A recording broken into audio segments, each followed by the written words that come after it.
training Austin officers to test your blood.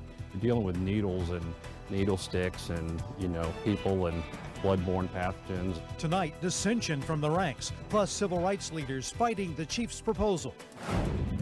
Highway 71 is still closed after thousands of gallons of diesel spilled onto the roadway. Now the accident is raising new questions about safety. Just another hot day today, but a change is underway in the weather pattern. Could that mean rain on the 4th of July?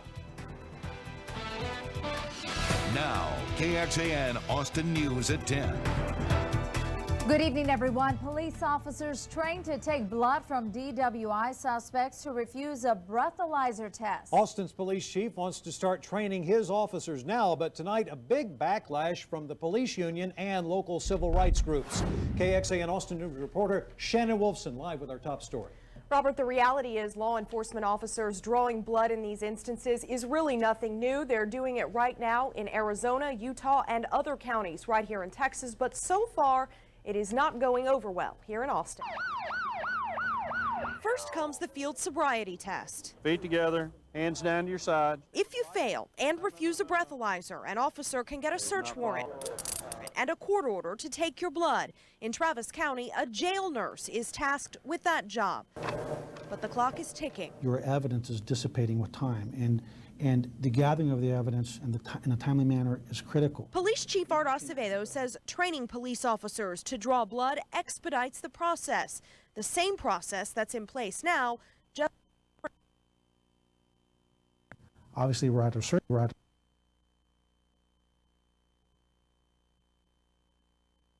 healthy environment, and that's not going to be on the side of the road somewhere. Obviously, for us, it raises some issues and some concerns. The Austin Police Association won't take a stand on the chief's plan yet. I mean, you're dealing with needles and needle sticks and, people and bloodborne pathogens and those other issues that all come into play. But Texas Civil Rights Project Director Jim Harrington is already waving the red flag. And I think people have got to speak out against this sort of intrusion, because if we don't speak out, it's going to get worse and worse and worse. Harrington says the practice will open the city up to lawsuits, as it has in Arizona, where law enforcement officers have been drawing blood for years. We have a responsibility to remove drunk drivers off the road, to aggressively prosecute drunk drivers. In this case, people are talking about civil rights. This is no different than any other evidence. Take the rod. It's the way it's gathered, critics argue. That makes all the difference.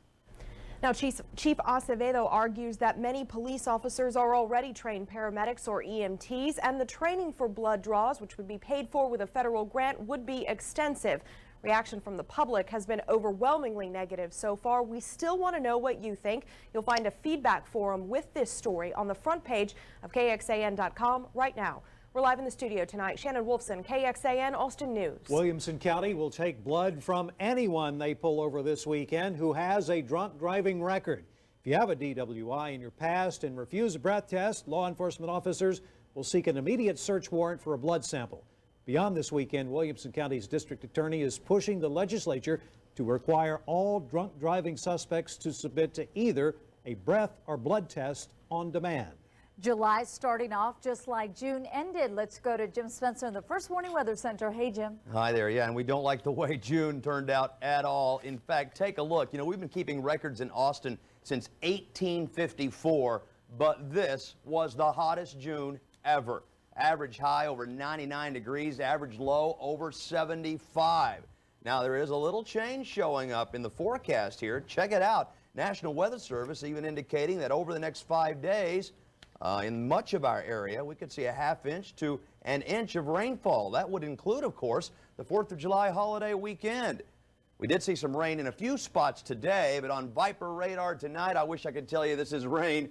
These are just our famous bats flying out from underneath the Congress Bridge and a bridge up there in Round Rock and a cave out there in Burnett County. No rain on the radar at all. We'll talk more about this significant shift in the weather pattern in just a few minutes. A diesel spill on Highway 71 is much worse than originally thought. The accident is raising more serious questions about the safety of Highway 71. Highway 71 has been shut down for nearly 8 hours now. That's near Beat Creek Road. KXAN's Carla Castaño has been out at the scene all day and night and joins us with the latest. Carla. Well, Michelle, TxDOT crews are hoping to reopen one lane in each direction here shortly and to have the complete section of Highway 71 open by 6 a.m. tomorrow morning. But cleanup crews are expected to be out here well into tomorrow. Nearly 9,000 gallons of diesel spilled into a nearby ditch, but TxDOT says no fuel got into Bee Creek itself.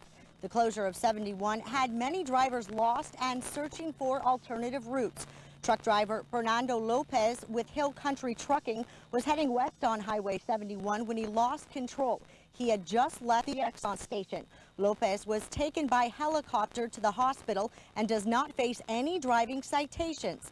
TxDOT has recently slowed the speed limit and is working to widen the road and installing medians to make the highway safer. Gas station attendant Sean Kendall says he often sees accidents out here and wasn't surprised.